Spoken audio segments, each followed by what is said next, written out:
आप जानते हो कहां से शुरू करूं, है ना?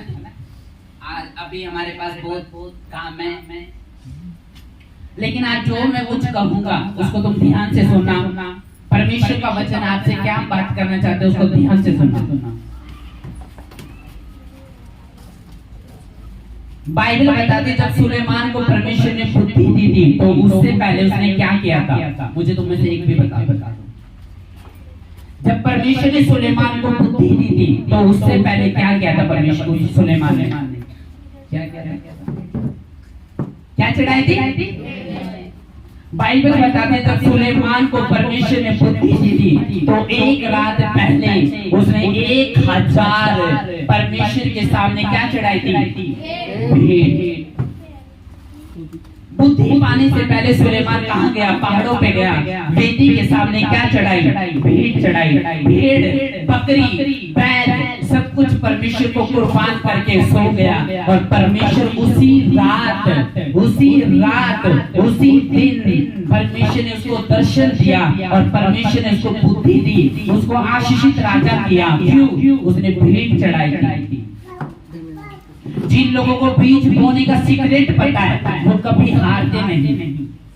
नीति वचन में लिखा भेंट तुम्हें ऊंचे स्थानों पे लेके जाती है, लोगों से तुम्हारा बड़े लोगों से तुम्हारा मेल कराती है। बीज का मतलब जो लोग जान के परमेश्वर को भेंट बोने का सीक्रेट जान के कभी भी वो निराश नहीं रहते और ना कभी वो गरीब रहते हैं अपनी जिंदगी में। जो लोग भेंट बोने का मतलब जान जाते हैं। लिखा 1000 भेड़ बकरियां परमेश्वर को कुर्बान करी। आज की जनरेशन में अगर 1000 भेड़ बकरियां बैल अगर देखे कि कितने रुपए में आएंगे तो तुम्हारे रोड पे खड़े हो जाएंगे। अगर उनको लाखों रुपए अगर उनको उनकी कीमत जोड़ी जाए, लाखों रुपए के भेड़ बकरियां परमेश्वर को कुर्बान कर दिया। और आप जानते हो जिस स्पीड से सुलेमान ने बोया उसी स्पीड से परमेश्वर ने उसको वापस भी दिया। उसने परमेश्वर के लिए भवन बनाया, परमेश्वर ने भवन से बड़ा उसको घर दिया। जो तुम बोगे वो परमेश्वर तुम्हें देगा। तुम परमेश्वर के ऊपर कर्जा नहीं चढ़ा सकते। परमेश्वर तुम्हें जो तुम परमेश्वर के लिए दोगे परमेश्वर तुम्हें स्पीड के साथ गति के साथ वापस भी देगा। आलो कंजूस है इसलिए परमेश्वर भी तुम्हारे लिए कंजूस है। तुम बोलते समय सोचते हो कि मैं परमेश्वर के लिए बीज बोऊंगा या भेंट बोऊंगा तो मेरी बिजली का बिल कैसे भरूंगा, मैं पानी का बिल कैसे भरूंगा, मैं मेरे घर के खर्चे कैसे पूरे होंगे, मेरे बच्चों की फीस कैसे जाएगी, घर का रेंट कैसे जाएगा। इस वजह से हालात ये हो जाते हैं। बीज बोने का सीक्रेट जिन लोगों को पता था आज तक वो फलवंत लोग हुए हैं। उसने कहा भेंट तुम्हारे रास्तों को खोलती है, तुम्हें ऊंचे स्थानों पे लेके जाती है, तुम्हारी गरीबी को खत्म करती है, तुम्हारी श्राप को खत्म करती है, तुम्हारे ऊपर से बीमारी को खत्म करती है। जो लोग भेंट बोना जानते हैं, लिखा 1000 भेड़ 1000 बैल बकरी बोना कोई आसान बात नहीं है। लाखों रुपए परमेश्वर के लिए बो दिए और परमेश्वर ने उसको ये नहीं कहा तू कंगाल रहेगा, तू गरीब रहेगा, तुझे किसी के सामने मांगना पड़ेगा। उसको भिखारी नहीं बना दिया परमेश्वर ने। उसने कहा सुलेमान तूने मेरे लिए घर बनाया, मैं घर से बड़ा तेरा घर बनाऊंगा। और मंदिर से कितनों ने पढ़ा है, मंदिर से बड़े सुलेमान का घर था। तुम परमेश्वर के सामने कंजूस होगे, परमेश्वर तुम्हारे लिए कंजूस होगा। तुम परमेश्वर के सामने फटा नोट बोगे, परमेश्वर तुम्हारे लिए भी ऐसी आशीष बोएगा। न जाने कितने दिन हो गए लोगों को परमेश्वर का बीज नहीं बोया। लोगों को लगता है हमारे घर के हालात तो सुधर नहीं रहे, हमारा अपना खर्चा तो पूरा नहीं हो रहा, परमेश्वर को क्या दे। इस वजह से तो फिर पैसों में बरकत नहीं है, घर में बरकत नहीं रहती। शैतान चोरी करके जाता है हमारी आशीषों को।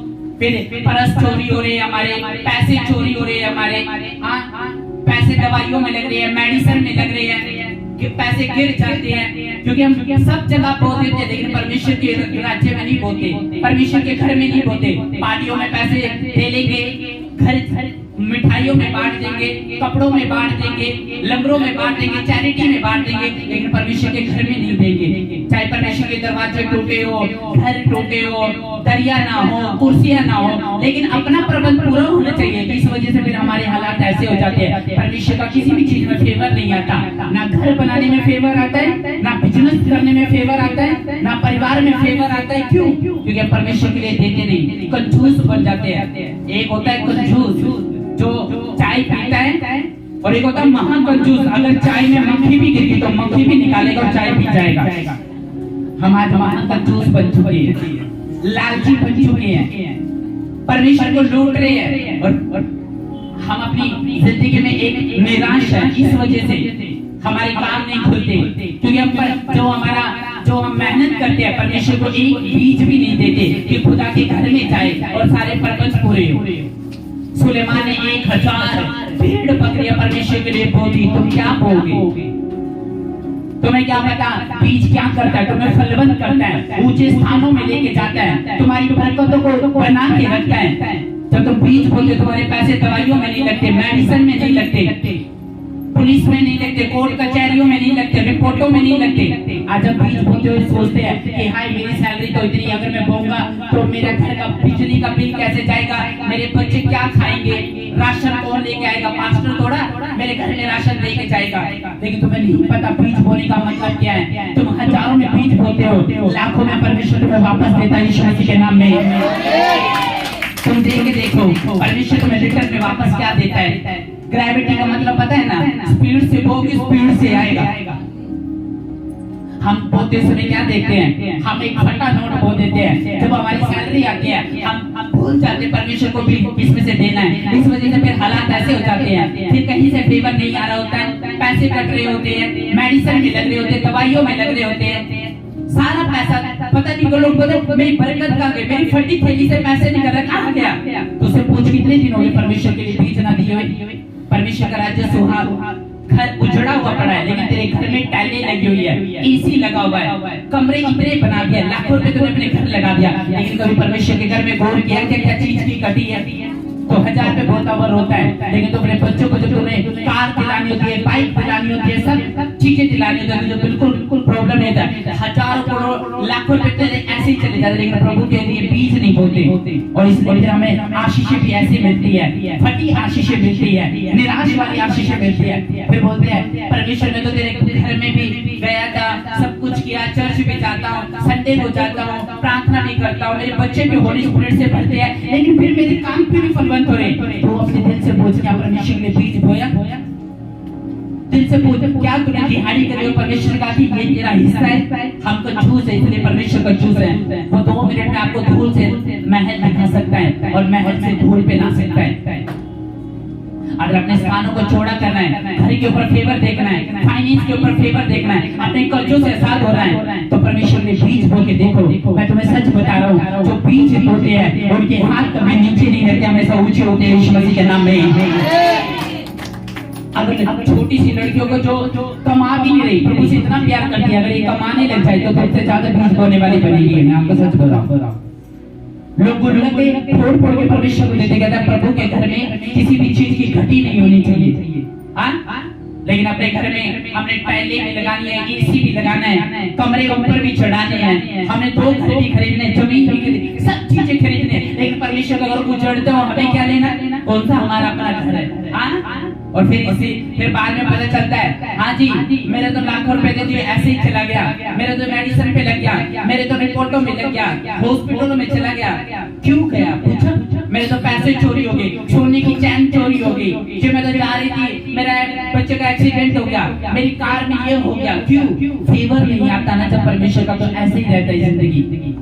परमेश्वर के लिए बोलते हो क्या सोचते हैं कि नहीं अगर बोएंगे? क्यों भाई? जब तुम्हें तारों में, तुम्हारे पतियों को तारों में उड़ाना होता तो उड़ाते नहीं क्या? उड़ाते हैं, सब कुछ करते हैं, लेकिन जब परमेश्वर के लिए बोने की बारी आती है तो हमें झंझट याद आ जाती है, हमें अपने घर की दिक्कतें याद आ जाती है, दुख याद आ जाता है कि परमेश्वर के लिए बोए या ना बोए। यार मेरी सैलरी कोई अगर मैं इतना पैसा परमेश्वर को बोलूंगा तो मेरे पास बचेगा क्या? मैंने आज तक एक मेरी वो है, जब से सेवकाई शुरू करी आज तक मैं परमेश्वर के लिए बीज बोलता हूँ आज तक। और आप देखते हो वो बीज बोने का नतीजा जो क्रोसाइड में पैसा लगता है कहाँ का है? 1 रुपया नहीं लगता। इसलिए जब आप लाखों रुपए में खेलो तो हजारों में परमेश्वर को याद किया करो।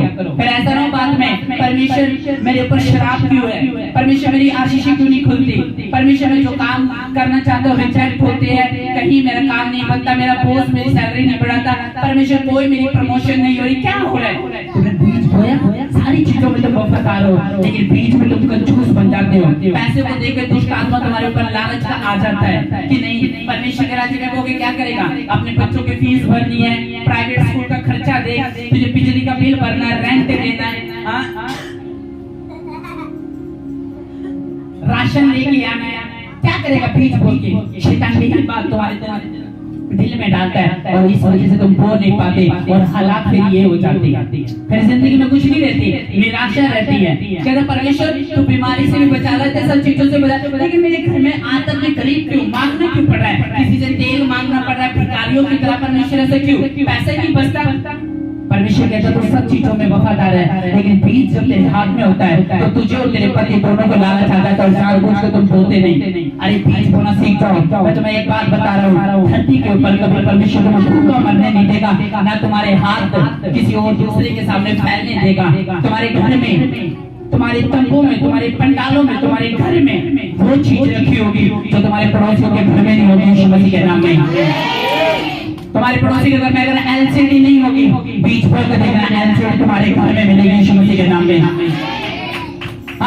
लोग बोलते हैं मेरे पड़ोसी के घर में टैली भी है, उसके बच्चे अच्छी स्टडी भी कर रहे हैं, उसकी मैरिज भी हो चुकी है, लेकिन मेरे घर में कुछ नहीं है आज तक, क्योंकि हम बीज बोने में कंजूस है, इसलिए प्रभु भी कंजूस है। हम लालची है, इसलिए भी प्रभु भी लालची है। जो तो बोएगा वो तो काटेगा। तूने नहीं बोना ना बोल, परमेश्वर का कोई सिंहासन नहीं हिलता, लेकिन वो तेरी आदत देखता है कितना कि कैसा है। सब चीजों से प्यार करता है प्रभु से, लेकिन जब बीज आ जाता है, जब उसके साथ बात शेयर नहीं करता, जब पेट में दर्द हो, प्रभु जी पेट में दर्द हो रहा है, प्रभु जी ये हो रहा है, प्रभु जी वो हो रहा है, घर में दिक्कत चल रही है, पति नशे नहीं छोड़ा, सब चीजों से छुटकारा दे रहा, प्रभु बोलता है अब 1 महीना 10 तारीख हो गई, अब मेरा बेटा मुझे याद करेगा। और वो बेटा ना तो 11 को याद करता, ना 12 को, ना 7 को, ना 8 को, ना 10 को, अगला महीना भी टप जाता है। प्रभु बोलता है कोई बात नहीं, तूने 1000 रुपए के पीछे करोड़ों की आशीष खो दी। कहता तो तेरे अंदर ताकत नहीं है, छिकरा नहीं है। जिस बंदे के अंदर छिकरा है ना, वो के देख लो। परमेश्वर से मैं बता रहा हूँ, वचन में लिखा है जो तो बोएगा वो तो काटेगा। 1000 रुपए बोएगा, लाख रुपए में वो तेरी आशीष को बदल देगा। लाख बोएगा, करोड़ों में बदल देगा। वो तुझे के नाम में यीशु मसीह से चैलेंज किया करो, वो सब कुछ कर सकता है। आमीन। परमेश्वर के लिए कभी दे के दिया करो। मैं आपको सच बता रहा हूँ, जो लोग कंजूस है परमेश्वर उनके लिए कंजूस देगा। हर एक कदम पे उनको निराशा देखनी पड़ेगी, हर एक कदम पे। वो बोलेगा प्रभु तो मुझसे प्यार करता है, माफ भी कर दिया, तौबा भी कर, लेकिन बरकत कहाँ है? बरकत कहाँ है? उसे पूछो तेरे परमेश्वर के लिए बीज बोते कितने समय होगी? नहीं जी पति की सैलरी तो 12,000 है जी, मेरा तो 10,000, मैं कहाँ से बोलूँगा? मैं तो जी छोटे घर में रहने वाला हूँ, रेंट में रहने वाले हूँ, मेरे तो बहुत लफड़े पड़े हैं, कर्जे चढ़े हुए हैं, डिप्रेशन में हूँ, दवाइयों में पैसा जाता है, मैं कैसे परमेश्वर के घर में बीज बोलूँ? परमेश्वर तभी बताता है, कहते इसलिए तो बोलता नहीं, इसलिए तो तू सारा दिन रोता रहता है, सारा दिन भिखारियों की तरह रहता है, सारा दिन हाथ फैले रहते हैं, सारा दिन तेरे ऊपर कर्जा चढ़ा होता है, लोग तुझे भिखारते हैं, तो बीज खाना सीखा है, परमेश्वर को देना नहीं सीखा। परमेश्वर का मुझे तेरा कहता तू जो कर्जा मुझ पे चढ़ाएगा, कहता मैं अपना कर्जा उतार दूंगा, लेकिन जो मैं तुम पे चढ़ा दूंगा तुम उतार नहीं सकते उसके। तुम एक घर की बात बोलते हो, सुलेमान ने 1000 बोया, उसका घर परमेश्वर ने अपने तंबू से बड़ा बनाया। हाँ या ना?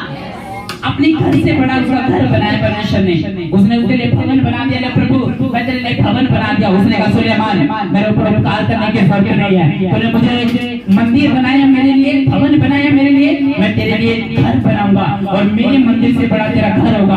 और कितने जानते हैं वो राजा अपने समय का सबसे ज्यादा आशीषित राजा था, बुद्धि से भरा हुआ, परिपक्वता से भरा हुआ, परिपक्वता से भरा हुआ, ताकत से भरा हुआ, धन जिसके पास दुनिया का सबसे ज्यादा था वो सुलेमान राजा था। आज तक कोई ना तो उससे पहले ना उसके बाद ऐसा राजा हुआ जो इतनी अमीरी में जिया हो। क्या बात करते हो तुम? 1000 रुपए की बात करते हो? डायमंड के ग्रह बनाई है परमेश्वर ने। आज तो बीज बोना हर किसी की बात नहीं है। आज ये गट्टू माजरा की सबसे बिगेस्ट मिनिस्ट्री है। आप जानते हो क्यों? क्योंकि जब तक बीज बोना सीख जाओ, परमेश्वर आपके लेवल को एक जगह स्थिर नहीं करेगा, वो बढ़ाता जाएगा, बढ़ाता जाएगा, बढ़ाता जाएगा। आमीन। तो आ रही है 1 महीने की तारीख, परमेश्वर के घर में जरूर याद करना। परमेश्वर ने मुझे क्या कहा, तुम अपने घर के दरवाजे देखते हो, खिड़की देखते हो, राशन देखते हो, बच्चों को देखते हो, सब चीजों को देखते हो।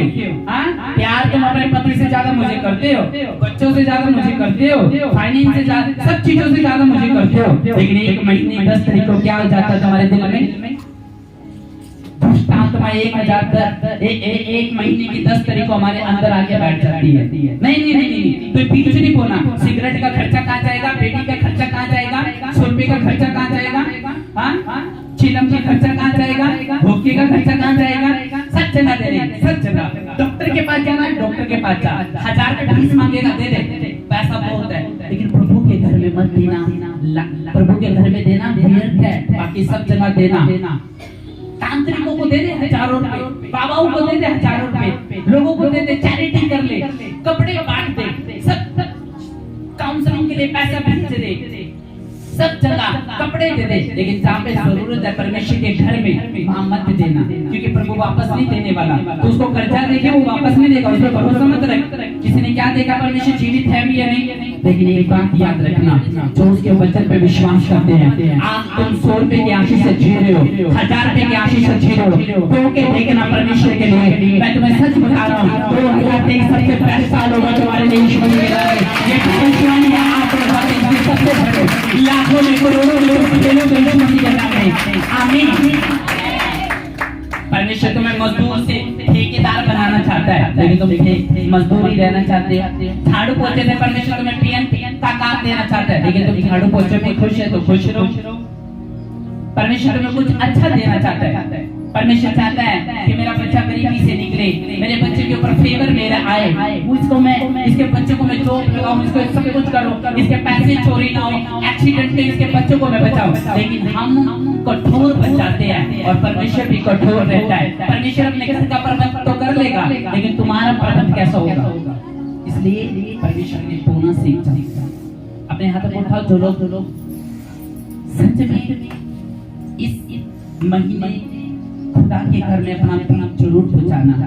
मैं तुम्हें सच बता रहा हूँ, इस बीज को बोने के बाद 2023 में जिनके पास घर नहीं है, घर की आशीष आई वो यीशु मसीह के नाम में।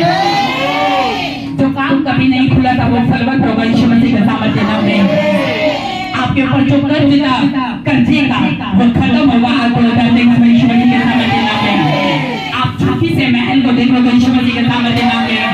आप जो बोलोगे उसको वापस अपने ऊपर देखोगे यीशु मसीह के सामर्थ्य के नाम में। मैं विश्वास करता हूँ खुदावन, जो लोग तेरे नींद के लिए बोएंगे खुदावन, जो अपने सैलरी से बोएंगे खुदावन, मैं आज तुझसे प्रेयर करता हूँ प्रभु यीशु मसीह, 2023 में सबसे बड़ा अनुग्रह और फजल इनके ऊपर आ जाए यीशु मसीह के नाम में। तुम्हारे बच्चे एक्सीडेंट से बचेंगे, ये फेवर होगा। तुम्हारा फाइनेंस ऊंचा होगा, ये फेवर होगा। तुम्हारे पतियों की सैलरी डबल होगी, ये फेवर होगा। तुम्हारे बोनस को, तुम्हारे पैसों को कोई चोरी ना कर सकेगा यीशु मसीह के नाम में। मैं तुम्हें विश्वास करता हूँ, आमीन। आज मेरा विश्वास है परमेश्वर ने तुमसे बात करी। 10 तारीख को खुदा के घर के परमेश्वर को याद करना, बाकी प्यार वही रहेगा, प्रभु से भी आपसे भी कुछ नहीं बदलेगा। मैं आपको बता रहा हूँ, जस्ट बता रहा हूँ, आमीन। वही प्यार रहेगा। एक विधवा जिसका पति मर गया, 2 दमड़ी है, अमीर लोग खड़े कंजूसी की तरह दे रहे थे। उसने पता क्या बोला, मैं विधवा जरूर हूँ, मेरे चाहे मेरा बच्चा ना हो, चाहे मेरा पति ना हो, चाहे मेरा कमाने वाला कोई ना हो, लेकिन मैं आज ये दिहाड़ी 2 दमड़ी कमा के लेके आई हूँ परमेश्वर के भवन में ताकत रखते हुए रहने की। उसने बोल दिया, समझ के एकदम आंखें खुल गई। उसने कहा तुम कंजूस वाले थोड़ा बोला है अपने पैसों में से, कहता ये देख 2 रुपए लेके आई थी, 2 दमड़ी लेके आई थी, सारा बोल दिया, कंगाल होके चली गई। और वही 2 दमड़ी हजारों दमड़ियों में बदल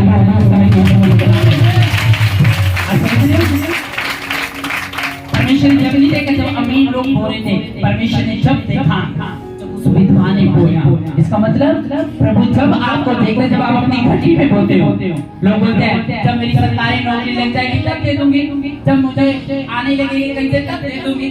अरे तब परमेश्वर को क्या चाहिए? जब तुम आशीषित हो जाओगे, जब तुम बनी अमीर जाओगे, तब थोड़ा सी प्रभु को तब चाहिए। जब तुम बर्बाद हो, जब उजड़े हो, जब घर में कुछ हो, खाने के लिए कुछ भी ना हो। एलिया के पास वो गई ना, तो उसने पता क्या करा, उसने कहा कुछ नहीं है, लेकिन परमेश्वर के दास को मैं रोटी खिलाऊंगी और परमेश्वर के दास को अपने घर में बिठाऊंगी। उसने बिठाया, सारा अकाल जो 3.5 साल का था उस देश में रहा, लेकिन उस विधवा के घर में आटा खत्म नहीं हुआ, आटा खत्म नहीं हुआ, तेल खत्म नहीं हुआ। परमेश्वर ने पूरा करके रखा। आया ना, गरीबी में आटे उनके किले होते हैं जो परमेश्वर को बीज नहीं देना चाहते। आटा खत्म नहीं हुआ, आटा उनका खत्म होता है जो खुदा के दास के घर में, जब परमेश्वर के घर में खुदा के दास को देना नहीं जानते। तुम आटा दोगे, आटा बोगे, तेल दोगे, तेल बोगे, जो कुछ भी दोगे, परमेश्वर ने कहा मैं वापस दे दूंगा। मैं तेरा कर्जदार नहीं रहना चाहता। कभी तुम मुंह उठा के ये ना बोले तुझे ये दिया हुआ है, प्रभु अगर फिर वो दे तुझे डबल आशीष दे। तूने 53 रुपए बोए थे ना, तो 53 रुपए को मैंने डबल 53 में बता दिया, हजारों में बदल दे। कहता चुप रहे, कहता तुम मेरे पे कर्जा नहीं चढ़ा सकता। कहता मुझे जरूरत नहीं है तुम्हारे पैसों की। यीशु मसीह बोलता है, जानते हो क्यों? स्वर्ग, धरती, सब तुम सास, डॉक्टर, सब उसका है। वो कहता बस मेरा राज्य बढ़ना चाहिए, तुम वो और फिर मेरी आशीष को देखो। रिस्क ले लो, रिस्क। कहता बोल देगा भी या नहीं, रिस्क लेके देख लो। इस 1-10 को झूठ बोलना, परमेश्वर तुम्हारे ऊपर खूब फेवर लेके आएगा, जो कभी नहीं आया, कभी नहीं आया, कभी नहीं आया। मैं आपको सच बोल रहा हूं। आमीन। परमेश्वर आशीष दे। देखो कितने सालों बाद आज बीज का प्रचार किया, इसलिए ताकि आपको पता चल जाए, क्योंकि मिनिस्ट्री में बीज बोना सबने बंद कर दिया, कोई नहीं बोला। 1-2 बहन है जो बोती थी, क्योंकि उनको लगता है कि परमेश्वर आशीषित भी करेगा अगर मैं नहीं दूंगी। लेकिन आपको मैं बताना चाहता हूँ, बो के देखो, रिस्क लेके देखो। मैं भी रिस्क लेता हूँ। मैं आप जानते हो, एक बार एक क्रूसेड था, जब क्रूसेड में पैसा खत्म हो गया, टैक्स वाला था, तो मेरी वाइफ ने अपने सोने के वो बेच दिए थे, चांदी के वो बेच दिए थे। उसने कहा मीटिंग में नहीं रुकनी चाहिए, लेकिन ये बेच दो। हमने उसी समय ज्वेलर्स को बेचा और परमेश्वर को बोला कि ये टैक्स वाले को हजारों रुपए दिए। कहता मीटिंग नहीं रुकनी चाहिए, परमेश्वर का काम होना चाहिए। आई डोंट केयर, पैसों का कोई परवाह नहीं है। मैं आपको सच बता रहा हूँ। और उस दिन हमने जब बोया, उसके बाद हमने 100 गुना वापस में पाया यीशु मसीह से। आमीन। करते हो तुम लोग, खा जाते हो, धड़कन बंद हो जाती है तुम्हारी, इसलिए तो परमेश्वर भी काम नहीं करता। बोल के देखो, यीशु मसीह कभी कमजोर नहीं छोड़ेगा। आमीन।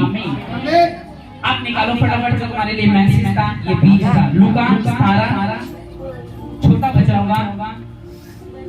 हाँ लूका, क्योंकि मैं चाहता हूँ डिलीवरेंस भी पूरा हुए। ये छठा डिलीवरेंस चल रहा है। उसके बाद जल्दी निकालो। आज खुदा का बड़ा अभिषेक काम करेगा। लूका 17 उसकी 11 ध्यान से सुनना।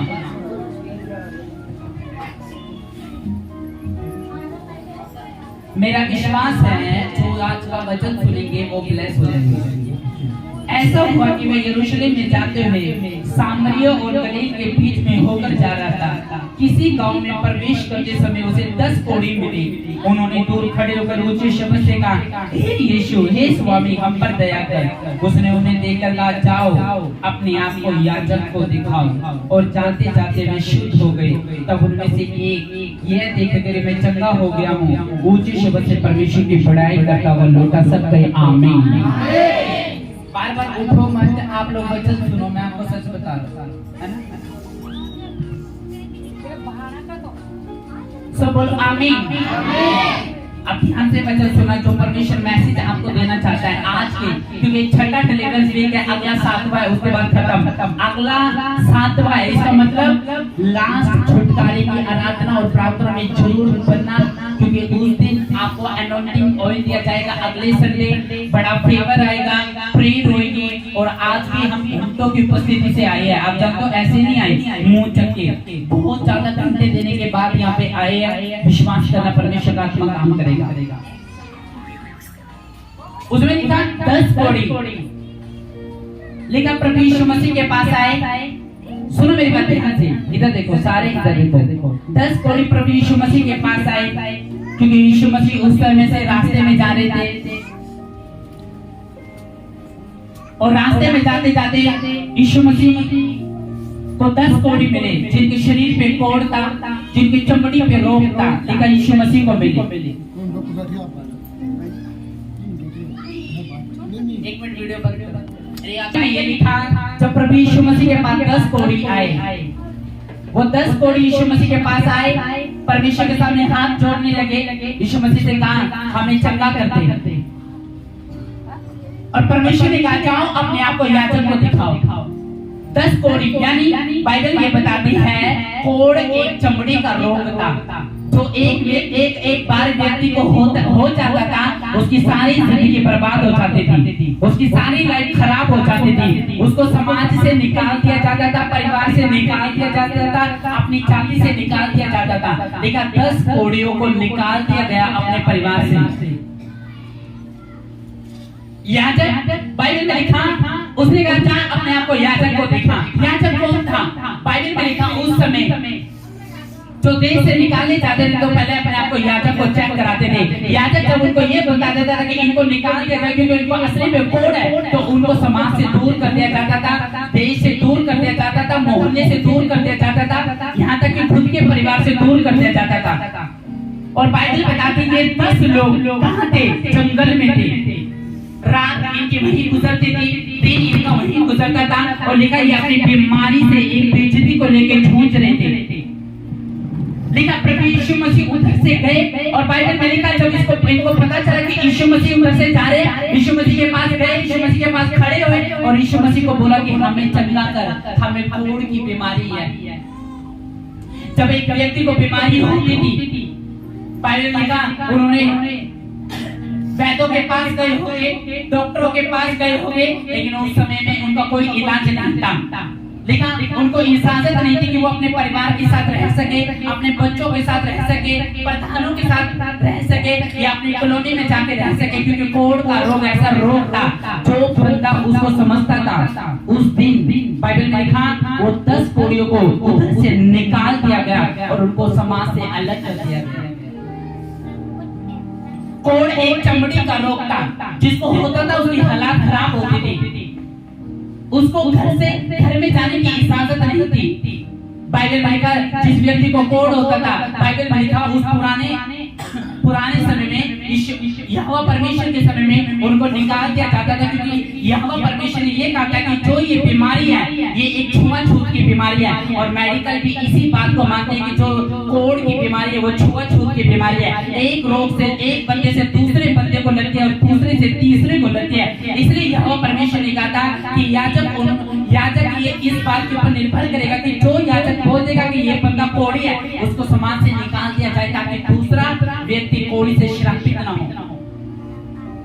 और बाइबल में लिखा जब उन 10 कोढ़ियों को निकाल दिया गया, 10 कोढ़ियों को, माँ के बेटे को, बाप के बेटे को निकाल दिया गया, तो लिखा सारी जिंदगी जंगल के ऊपर निर्भर थी। अब कोढ़ियों की मैरिज नहीं हो सकती, उनके बच्चे नहीं हो सकते, समाज उनको धिक्कारता है, लाइफ उनकी खत्म हो चुकी थी। ना वो बाप के रहे, ना वो माँ के रहे, ना किसी भाई के रहे, ना किसी समाज के रहे, ना राजा के रहे, ना देश के रहे, ना कॉलोनी के रहे, लेकिन उनको समाज से निकाल दिया गया। 10 बंदों को जिनकी चमड़ी के रोग थे, ऐसे रोग स्मेल आती थी। लिखा आज ऐसा नहीं है, पहले ऐसा होता था कि निकाल दिया जाता था, लेकिन अब के समय में कोढ़ियों की क्या की जाती है? हेल्प की जाती है, दवाई आ चुकी है, उनको धिक्कारा नहीं जाता, निकाला नहीं जाता, उनकी परवाह की जाती है। लिखा उस समय उसका कोढ़ का कोई इलाज नहीं होता था, क्योंकि उस समय कुछ बीमारियां होती थी, जैसे अंधेपन की, कोढ़ी की, बाइबल में लिखा लंगड़ेपन की या बहरेपन की, ऐसी बीमारियां होती थी। और देखा जिसको परमेश्वर ने हील किया, डिलीवर किया, चंगा किया, उनको डॉक्टरों से जवाब मिला हुआ था, संसार से जवाब मिला हुआ था, उनको उनका धन जो था वो सारा खत्म हो चुका था। यीशु मसीह से जो मिलता गया, बाइबल में लिखा वो अपनी बीमारी से छूटता गया। जैसे खून बहने वाली औरत मिली परमेश्वर से, उसके पल्ले को छुआ, शुद्ध हो गई। फिर एक मेंटल मिला, और जब उस मेंटल से दुष्ट आत्मा निकाल दी गई तो लिखा वो भी शुद्ध हो गया। फिर एक बाइबल में लिखा अंधा मिला, यीशु मसीह के पास गया, यीशु मसीह से बोला कि मुझे दृष्टि दे, परमेश्वर ने उस अंधे को भी चंगा किया। फिर बाइबल में लिखा ये 10 कोड़े मिले और 10 कोड़े परमेश्वर के सामने आए और परमेश्वर से कहा हमें चमका कर। परमेश्वर ने कहा जाओ अपने आप को याजक को दिखाओ। जिस याजक ने तुम्हें ये कहा है कि तुम कोड़ी हो, वही याजक अपने मुंह से भविष्यवाणी करेगा, घोषणा करेगा कि तुम चंगे हो चुके हो और अपने समाज में वापस लौट सकते हो। और जैसे वो विश्वास से जा रहे थे, आधे रास्ते में ही 10 के 10 रोगी चंगे हो गए। आज जब आप परमेश्वर के वचन को सुनकर जाओगे, आधे रास्ते आपके लिए गुड न्यूज मिलेगी। आपको यीशु मसीह के सामर्थ्य के नाम में आपको गुड न्यूज मिलेगी। आपके दोस्त के द्वारा, परिवार के द्वारा, खाने के द्वारा, भाइयों के द्वारा, बहनों के द्वारा, आपके रिश्तेदारों के द्वारा आपको गुड न्यूज मिलेगी यीशु मसीह के नाम में। जब आप आधे रास्ते में जाओगे, आपकी चंगियाई आधे रास्ते में आपको बड़ी हुई मिलेगी यीशु मसीह के पवित्र सामर्थ्य के नाम में। आमीन। लिखा आधे रास्ते विश्वास के साथ गए तो लिखा शुद्ध होना शुरू हो चुका है। चंगे हो चुके थे, ब्लेस हो चुके थे, छूट चुके थे। आज एक बंदा बीमार क्यों है? क्योंकि वो अपने विश्वास के साथ नहीं आता। बाइबल में लिखा एक बीमारी एक बंदे के घमंड को खत्म कर सकती है। चाहे वो ब्लड कैंसर हो, चाहे वो शुगर की हो, चाहे वो अंधेपन की हो, चाहे वो लंगड़ेपन की हो, चाहे वो कोढ़ की बीमारी, बंदे के घमंड को खत्म कर सकती है, उसके सुरमे को खत्म कर सकती है, उसके सारी चीजों को खत्म कर सकती है, पैसों को खत्म कर सकती है। एक बीमारी लिखा वो बीमार थे, मेंटली तौर पर